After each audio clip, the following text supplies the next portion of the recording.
3, 2, 1। चलो हम लोग अगले क्लास में राष्ट्रवाद को देखे थे और उस क्रम में हमने देखा था कि राष्ट्रवाद पहले चेतना के रूप में आई, फिर राष्ट्रवाद विचारधारा के रूप में आया और राष्ट्रवाद का जो चेतना का स्वरूप था वो पहले लघु था, फिर बृहद हुआ। तो लघु चेतना का उदाहरण के रूप में हम लोगों ने जनजातीय और किसान विद्रोह को माना था। तो आज हम लोग सबसे पहले जनजातीय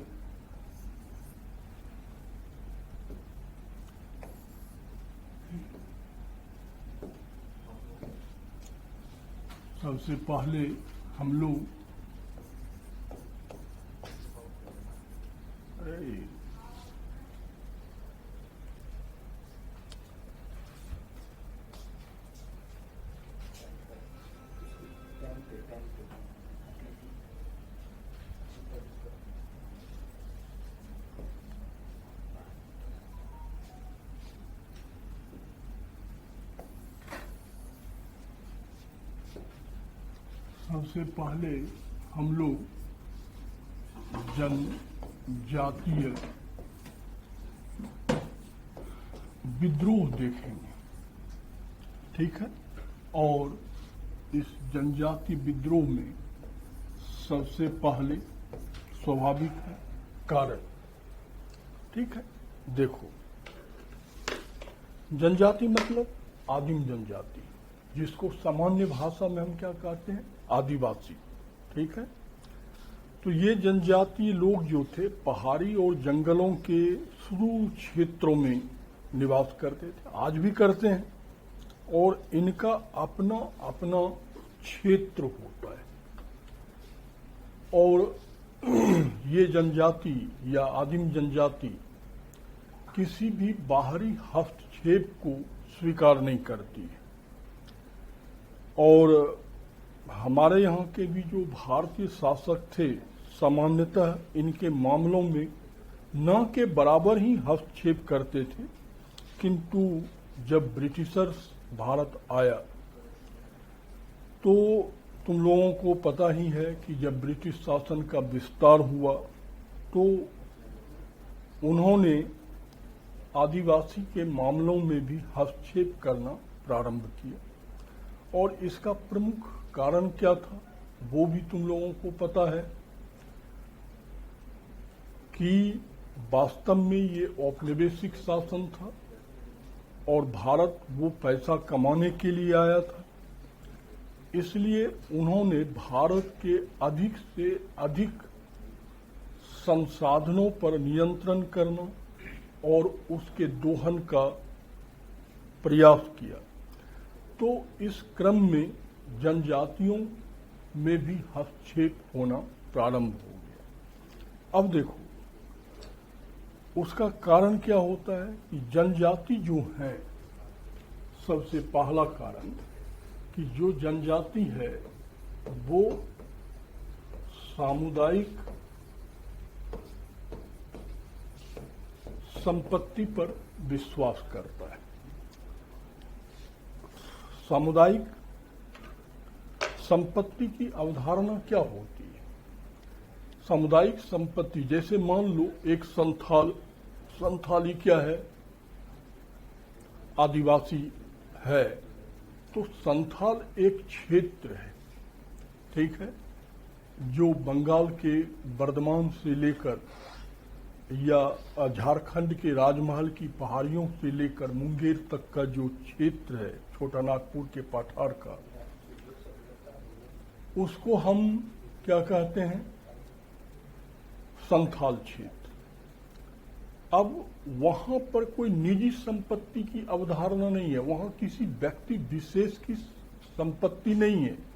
वहां पर जो वन्य संपदा है, भूमि संपदा है या अन्य प्राकृतिक संपदाएं हैं, वो समस्त संथालों का है।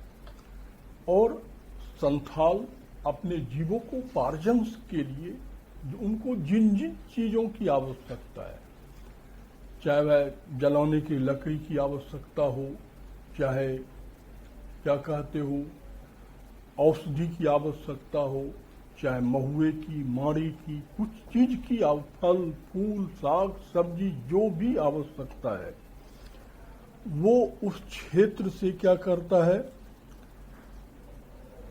अपना परंपरागत तरीके से आदिम काल से उसका उपयोग करते रहा और उसके एवज में उसने कभी भी सरकार को कोई टैक्सेशन पे नहीं किया है। तो सामुदायिक संपत्ति का अवधारणा मतलब होता है संपत्ति पर समूह का स्वामित्व, न कि व्यक्तिगत। लेकिन जब British east India company Bharat में शासक बनी तो उसने ऐसे क्षेत्र में भी क्या किया, निजी संपत्ति की अवधारणा को स्थापित किया। अर्थात अब ये संपत्ति व्यक्ति विशेष का होगा, न कि समूह का होगा। तो स्वाभाविक है जब निजी संपत्ति की अवधारणा आ जाएगी तो वास्तव में उस व्यक्ति के द्वारा या विशेष व्यक्ति के द्वारा अब समूह को वहां के संपदाओं का प्रयोग नहीं किया जाने देगा, तो इससे समस्याएं तो बढ़ेगी। दूसरा चीज क्या है कि जनजातीय क्षेत्र में मध्यस्थ की भूमिका, मध्यस्थ की स्थापना, जैसा कि मैंने अभी तुमको थोड़ा देर पहले बताया था। क्या बताया था कि भाई आदिम जनजाति का क्षेत्र जो था वो हमेशा एक प्रकार से स्वतंत्र रहा और हमारे प्राचीन काल से मध्यकाल तक यदि आ जाओ तो हमारे शासकों के द्वारा भी उसमें कोई विशेष हस्तक्षेप नहीं किया गया। लेकिन अब ब्रिटिश ईस्ट इंडिया कंपनी जब आई और उसे भारतीय संपत्ति का या संपदा का दोहन करना है, तो ऐसी स्थिति में उसने वनीय क्षेत्र पर भी निजी संपत्ति की अवधारणा को स्थापित किया।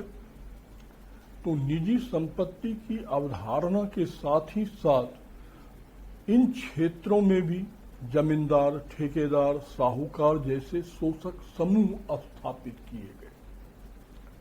तो ये जो ठेकेदार थे, साहूकार थे, जमींदार थे, ये यथार्थ में शोषक थे कि भाई उन्हें एक निश्चित टैक्सेशन ब्रिटिश सरकार को देना है और वो कितना टैक्सेशन वसूल करेगा लोगों से, ये कोई निश्चित नहीं किया गया।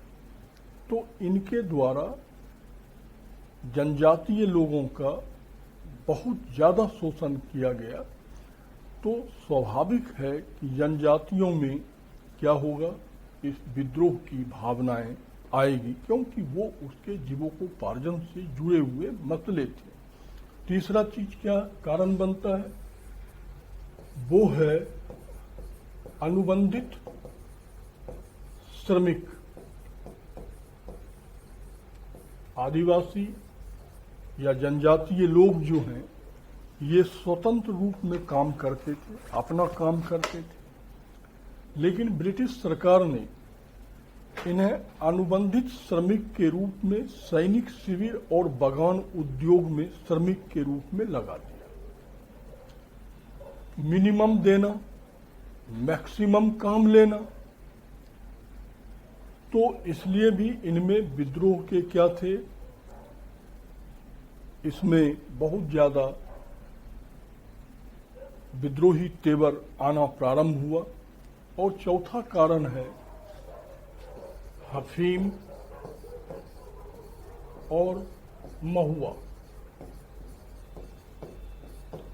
बहुत सारे जनजातीय क्षेत्रों में अफीम की खेती की जाती थी। हालांकि ये नशा वाली पदार्थ है, जनजाति लोग इसका सेवन भी करते थे और ये मेडिसिन भी है, क्योंकि अल्कोलाइड्स है, तुम लोग जानते हो। कई मेडिसिन में, खासकर एंजाइटी में इसका बहुत ज़्यादा प्रयोग किया जाता है। तो आदिवासियों की ये परंपरागत दवाई थी और नशा भी थी। और दूसरा चीज क्या है कि ये लोग देसी शराब बनाते थे महुआ से, मारी से, तो उस पर भी सरकार ने क्या लगा दी, अब अबकारी टैक्स लगा दी।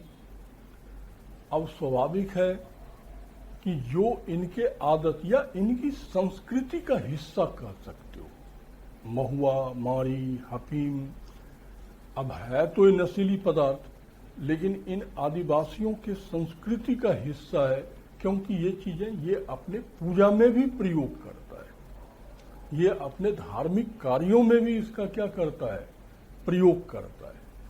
तो स्वभावतः अब ये चीजें इनके हाथ से निकल गई। अब ये चीजें यदि आपको लेना है तो आप मध्यस्थ वर्ग से खरीदो, जो वहां पर ठेकेदार लोग हैं उनसे खरीदो।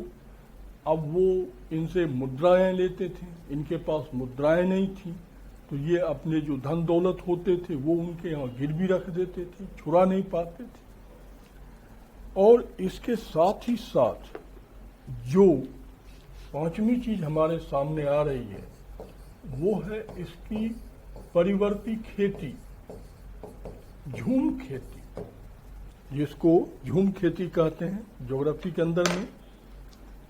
इस क्या होता है कि जो पहाड़ी क्षेत्र होता है वहां एक जगह स्टेबल न होकर अलग अलग क्षेत्रों में क्या की जाती है, खेती की जाती है। तो उसको अपन क्या कहते हैं, परिवर्ती खेती कहते हैं या झूम खेती कहते हैं। तो इससे क्या होता है कि एक तो उत्पादन बनी रहती है और जो होने का है वो होगा, और उससे मिट्टी का भी क्या हो जाता है, रिन्यू हो जाता है कि भाई यहाँ छोड़ दिए, 2 साल रेस्ट किए, उधर किए तो उधर वाली उपजाऊ ज्यादा हो गई। अब चूंकि वन्य संपदा पर सरकार का अधिकार है और सरकार ने उसे देखने के लिए वहां मध्यस्थ वर्ग स्थापित कर दिया है। अब आप झूम खेती नहीं कर सकते, और करो तो सरकार को टैक्सेशन दो। तो भाई झूम खेती में उत्पादन ही कितना होगा जो उसमें सरकार को भी वो देगा और स्वयं खाएगा। और टैक्सेशन क्या है, फिक्स कर दिया गया है। तो स्वाभाविक है कि जो थोड़ी बहुत इनके पास अनाज होता था वो भी अनाज होना क्या हो गया, बंद हो गया। अब इनके पास भूखे मरने के अलावा कुछ नहीं है। और फिर उसके बाद सबसे बड़ी समस्या थी ईसाई मिशनरी, ईसाई मिशनरीज।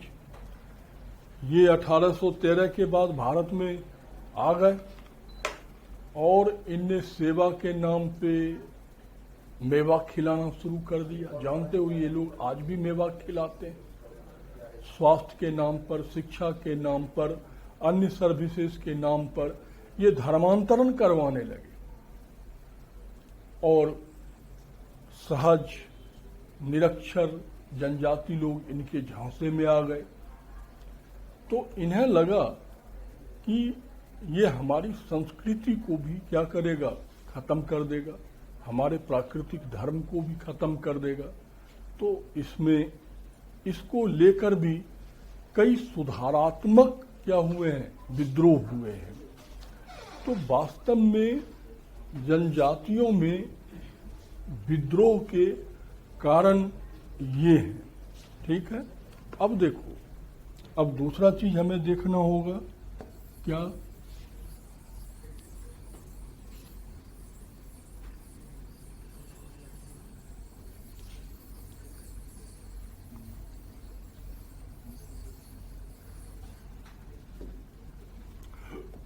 दूसरा चीज है प्रतिरोध का तरीका क्या था, प्रतिरोध का तरीका क्या था।